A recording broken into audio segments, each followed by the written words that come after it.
Yo guys, eto na nga po mga sangkay. Mayroon pong nabisto. Isa pong post ito ng Bataan ni dating Pangulong Rodrigo Duterte.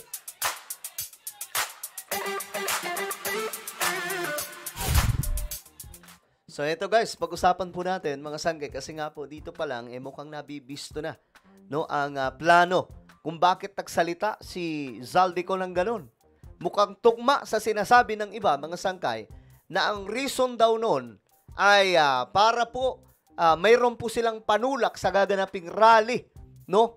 Laban po kay PBBM na pangungunahan di umano ng isang malaking simbahan. Nako, yari mga sangkay. Nabuking kasi may nag-post na dating Bataan ni PRRD. Pag-usapan po natin yan. Anyway, bago tayo magtuloy-tuloy, sa mga hindi pa po dyan nakakapag-subscribe sa ating YouTube channel, makikita nyo po yung subscribe button. Sa baba ng video na to, i-click nyo po yung subscribe, i-click ang bell, at i-click nyo po yung all. Sa mga nanonood naman po sa Facebook, syempre, i-follow nyo po yung ating Facebook page. Okay guys, ito na nga po. Pag-usapan po natin ito ngayon. Dahil nga po, lumabas ang isang impormasyon ngayon no, mula po kay Zaldico na si PBBM daw po ang mastermind. Ngayon, may lumalabas din po ng mga impormasyon na kaya pala nagsalita daw po si Zaldico ng ganon ay dahil kinausap ng mga Bataan ni PRRD. At ngayon yung deal, magsalita ka, baliktarin mo si BBM, ilaglag mo si BBM, kahit siya po ang nagturo ng mga malawakang korupsyon na ito, baliktarin mo at palabasin mo na siya ang mastermind. Kapag nangyari yan, magagalit ang taong bayan, magkakaroon ng mga protesta. Pag natanggal si BBM, si VP Sara ang papalit na presidente. At kapag nangyari yan, okay? Kapag nangyari yan, absuelto ka na. Ngayon, mga sangkay, eto na, nabuking. Sariling post po mismo ito. Walang iba, kundi ang paborito po natin, si Greco Belhica. Ayan po. Post niya po yan. Bago lang mga sangkay, nakakita po natin. Hindi po nakatiis. Sa sobrang excitement po niya mga sangkay na, oy, teka lang, magaganap na yung malaking rally. Parang dati mga sangkay, di ba? September 21. Anong sabi nila, Belhica? Marami pong babaliktad. At lalaban na sa pamahalaan. Ngayon, ito mga sangkay, ito na naman. Binuking nga mismo ang sarili nila. Biglang dadami ang sasama sa rally. Salamat Zaldi, kita-kits sa November 16 to 18, Luneta at EDSA, ikulong na ang lahat ng kurap.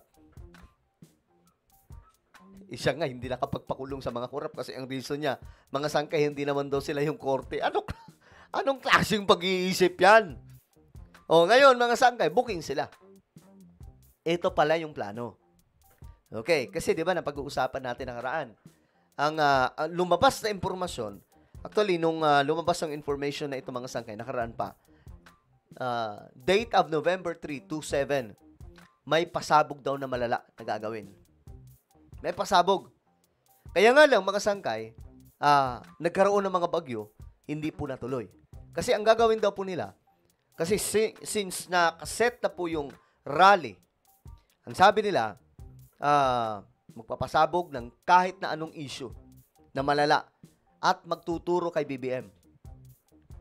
Kapag nangyari ito, magaganap mga sangkay, mag-aalsa daw ang taong bayan. Tapos sasama sa rally na pangungunahan po ng INC. Ngayon, mga sangkay, ang problema, nagkabagyo kasi, kaya hindi umabot na lamang po ng 7, wala pong pasabog na naganap. So ngayon, 14. After ng ilang mga araw matapos ang kanilang deadline, lumabas na ang kanilang pasabog. Kasi wala nang bagyo eh. Pwede na ulit. Diyon na nga po, nagsalita na po itong si Zaldico at itinuro na po si PBBM na mastermind. Ito lang, ganito lang kasimple. Kung mastermind si BBM, isisiwalat na ba yan? Hindi po ba yung pinakamainam na kailangan niyang gawin ay itago? Pagtakpan hanggat maaari, walang korupsyon sa kanyang administration. Dapat ganun. Kung kasama siya sa korap. Kung isa po ang mastermind. Hindi niya gagawin na ilantad ito. Kasi kahit anong isip ko, mga sangkay ako Ako wala akong ano dito eh. Hindi po ako katulad ng iba na masyadong halata ang mga sangkay na may mga pinagtatakpan. May kinakampihan. Ako mga sangkay, iniisip ko, kahit anong isip ko, teka lang kung involved siya dito, bakit siya ang magsisiwalat? Bakit siya ang magsasalita? Bakit siya ang magsasabi na may mga korap dito? Tingnan natin. Di po ba mga sangkay? Ganun lang kasimple. Ganun lang ka-common sense yun. Kung gagamitin mo yung common sense mo. Ngayon mga sangkay, nabuking si Greco Belica. Siya mismo, hindi ko alam, baka burahin niya din po ito maya-maya lang eh. Diba? Kaya itapik na po natin bago pa magkaburahan. Ano sabi niya? Biglang dadami ang sasama sa rally. Salamat, Zaldi! Aba, bagong bayani na po si Zaldi ng mga DDS. Ibang klase. Salamat, Zaldi. Nagpasalamat pa ang mga ugok. Anak ng tipaklong. Nagpapasalamat na po sila ngayon sa mga buhaya. Ibang klase itong mga DDS, no? Pati mga buhaya, pinapasalamatan na. Yan kasi ang mga goal nila. Yung goal nila, kahit buhaya ka, basta ituro mo si BBM, mabuhay ka. Yun yung goal nila eh. Kahit buhaya ka, kahit magnanakaw ka, kahit may mga luxury jets ka, airplanes, luxury cars, kahit dinakot po pa ang kapirahan ng taong bayan, pag nagsalita ka against kay BBM, panalo ka, bayani ka nila. Ganyan po ka mga siraulo yung mga yan. Diba mga sangkay? Isipin mo, salamat Saldi. Sabi po ni Belica, kung di ka ba namang isang malaking huhang. Pambihira, panasalamatan mo ang isang buhaya dahil lamang po sa kanyang kinanta na wala namang ebidensya. Ano ka? Anong klaseng pag-iisip yan?